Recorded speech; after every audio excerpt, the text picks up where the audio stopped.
समीर और राधिका पुरानी हवेली के सामने खड़े थे। हवेली विशाल थी पर खंडहर में तब्दील हो चुकी थी। दीवारों पर दरारें थीं, खिड़कियां टूटी हुई थीं। समीर इतिहासकार था। वह इस हवेली के बारे में और उसके मालिक वीर प्रताप सिंह के बारे में अधिक जानना चाहता था। वीर प्रताप सिंह की रहस्यमय मौत एक पहेली थी। कहा जाता था कि उसकी आत्मा अभी भी हवेली में भटकती है। अंदर हवा ठंडी और भारी थी। धूल और सन्नाटा हर जगह छाया हुआ था। समीर और राधिका ने एक कमरे से दूसरे कमरे में जाना शुरू किया। हर कमरा खाली था, लेकिन उनमें एक अजीब सी उदासी थी। राधिका को कुछ अजीब लगा। उसे ऐसा लग रहा था जैसे कोई उन्हें देख रहा है। अचानक एक तेज आवाज आई। उन्होंने पीछे मुड़कर देखा। एक पुरानी तस्वीर दीवार से गिर गई थी। अगले कुछ दिनों में समीर और राधिका ने हवेली के बारे में जानकारी इकट्ठा करनी शुरू की। उन्होंने स्थानीय लोगों से बात की।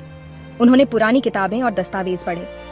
उन्हें पता चला कि वीर प्रताप सिंह एक अमीर और शक्तिशाली व्यक्ति था, लेकिन वह एकांत प्रिय भी था।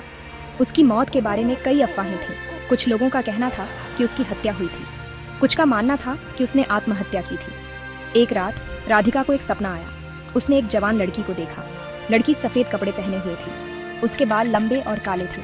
उसकी आंखें उदास थीं। लड़की ने राधिका से कहा, मुझे मदद करो। राधिका डर गई। वह चिल्लाई और उठ गई। समीर ने उसे शांत किया। उसे यकीन नहीं हो रहा था कि यह सिर्फ एक सपना था। अगले दिन समीर और राधिका ने गांव के बाहर रहने वाले एक बूढ़े संत भैरव बाबा से मिलने का फैसला किया। बाबा को हवेली और वीर प्रताप सिंह के बारे में बहुत कुछ पता था। बाबा ने बताया कि वीर प्रताप सिंह की हत्या उसकी प्रेमिका ने की थी। प्रेमिका का नाम लता था। लता एक गरीब परिवार से थी। वीर प्रताप सिंह ने उससे शादी करने का वादा किया था, लेकिन उसने अपना वादा तोड़ दिया। लता को गहरा धोखा लगा। गुस्से में उसने वीर प्रताप सिंह की हत्या कर दी। अपने किए पर पछतावा होने पर उसने खुद को हवेली की बालकनी से कूदकर मार डाला।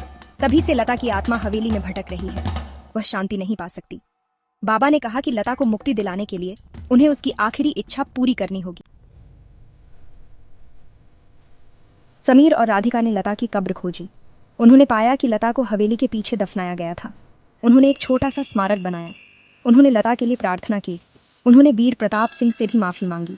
अगली रात राधिका ने फिर से लता को सपने में देखा। इस बार लता मुस्कुरा रही थी।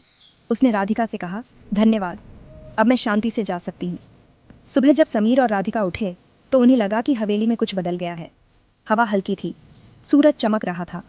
उन्हें एहसास हुआ कि लता की आत्मा को आखिरकार मुक्ति मिल गई है। वे हवेली से चले गए। उनके दिल में एक अजीब सी शांति थी। हवेली का रहस्य सुलझ गया था।